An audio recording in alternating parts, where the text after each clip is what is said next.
আসসালামু আলাইকুম। সবাইকে স্বাগত জানাচ্ছি। আমি নাসরুল ইসলাম তন্ময়। শুরুতে বিআরবি কেবল সংবাদ শিরোনাম।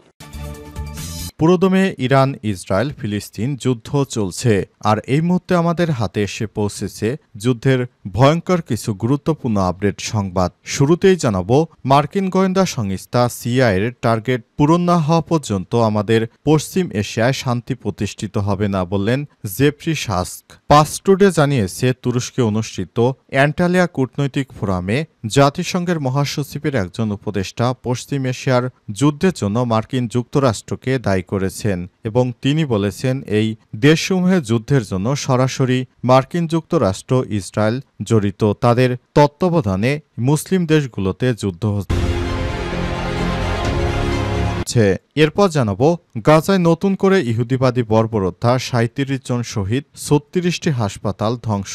ইয়েমেনি প্রতিরোধের প্রশংসা করলেন ফিলিস্তিনিরা। পাস টুডে জানিয়েছে, গাজা উপত্যকার বিভিন্ন এলাকায় দখলদার ইসরায়েলি সেনাবাহিনীর সাম্প্রতিক অপরাধযজ্ঞে ৩৬টি হাসপাতাল ধ্বংসের পাশাপাশি আজ নতুন করে ৩৭ জন ফিলিস্তিনি শহীদ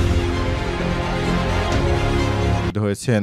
এবারে জানাবো, ইরানের পরমাণু সমস্যা সমাধানের উপায় হল আস্থা তৈরি করা, বললেন চীনা বিশ্লেষক। পাস টুডে জানিয়েছে, একজন চীনা বিশ্লেষক মন্তব্য করেছেন, ধারাবাহিক কূটনৈতিক এবং আস্থা তৈরি ইরানের পারমাণবিক সমস্যা সমাধানে সবথেকে গুরুত্বপূর্ণ। তেহরান এবং ওয়াশিংটনের মধ্যে পরোক্ষ আলোচনার গুরুত্বের প্রতি ইঙ্গিত করে এই পদ্ধতির ইতিবাচক মূল্যায়ন করা হয়েছে বলে জানান তিনি।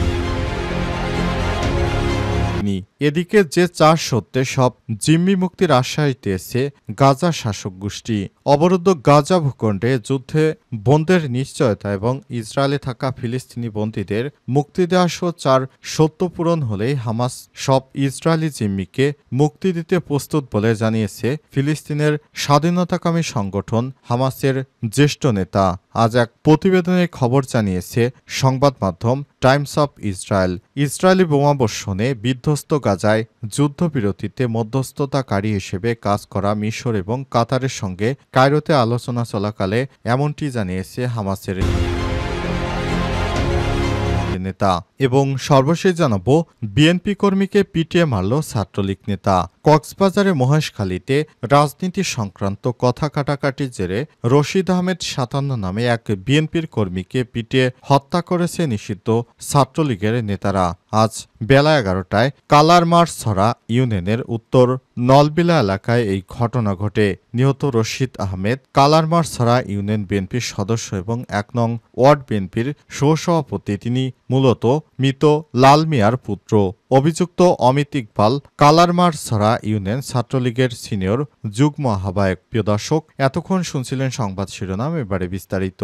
তবে তার আগে বন্ধুরা, অনুরোধ থাকবে এই সংবাদটিতে একটি লাইক দিন। এই চ্যানেলে আপনি নতুন হয়ে থাকলে আমাদের সংবাদটি দেখতে দেখতে চ্যানেলটি সাবস্ক্রাইব করে রাখুন। কমেন্ট করে বন্ধুরা আপনার মূল্যবান মতামত জানিয়ে দিন আপনি বিশ্বের কোন দেশ থেকে বা বাংলাদেশের কোন স্থান থেকে আমাদের সংবাদটি দেখছেন এবং শুনছেন। আর বন্ধুরা, গাজা যুদ্ধে আপনি যদি নিরীহ ফিলিস্তিনিদের ভালোবেসে থাকেন, কমেন্টে ইয়েস লিখে বিশ্ববাসীকে জানিয়ে দিন।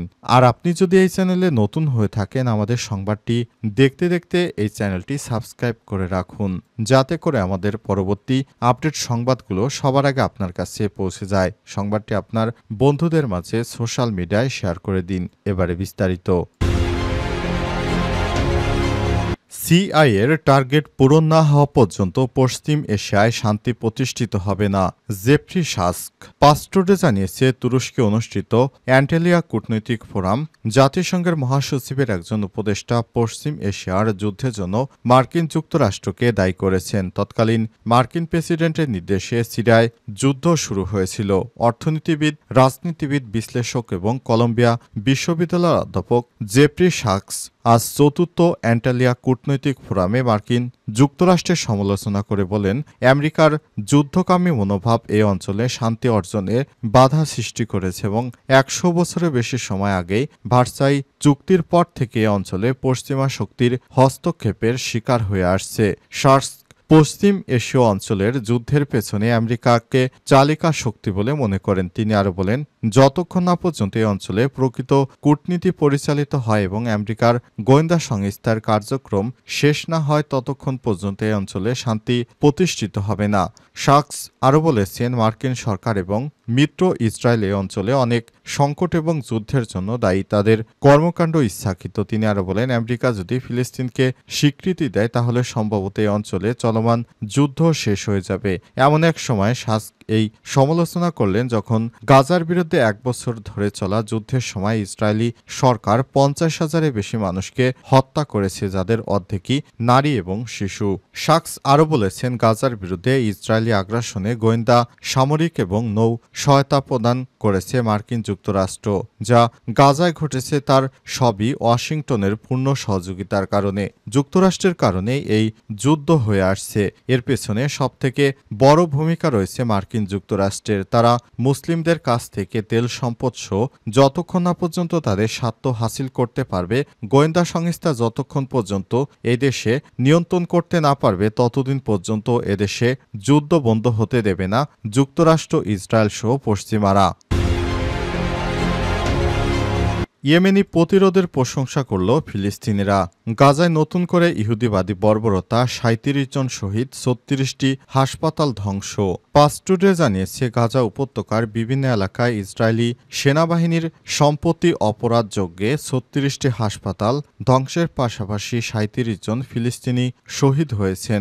গাজা উপত্যকা থেকে ফিলিস্তিনিদের নির্মূল করার জন্য জাতিগত শুদ্ধি অভিযান চালিয়ে যাচ্ছে ইহুদিবাদী ইসরায়েল। আন্তর্জাতিক সম্প্রদায়ের নিরাপত্তা এবং মার্কিন যুক্তরাষ্ট্রের সর্বাত্মক সমর্থনের কারণে উপত্যকার বাসিন্দাদের উপর তারা গণহত্যা চালিয়ে যাচ্ছে। মেহের নিউজ এজেন্সির বরাতে পাসটুডে জানিয়েছে, গাজার স্বাস্থ্য মন্ত্রণালয় এক বিবৃতিতে ঘোষণা করেছে, গতকাল রোববার গাজার বিভিন্ন এলাকায় ইসরায়েলি বাহিনীর হামলায় 37 জন ফিলিস্তিনি শহীদ হয়েছেন। এ নিয়ে 2023 সালের 7 অক্টোবর থেকে ইসরায়েলি বর্বর হামলায় 60 জন শহীদ এবং 1,16,156 জন আহত হয়েছে।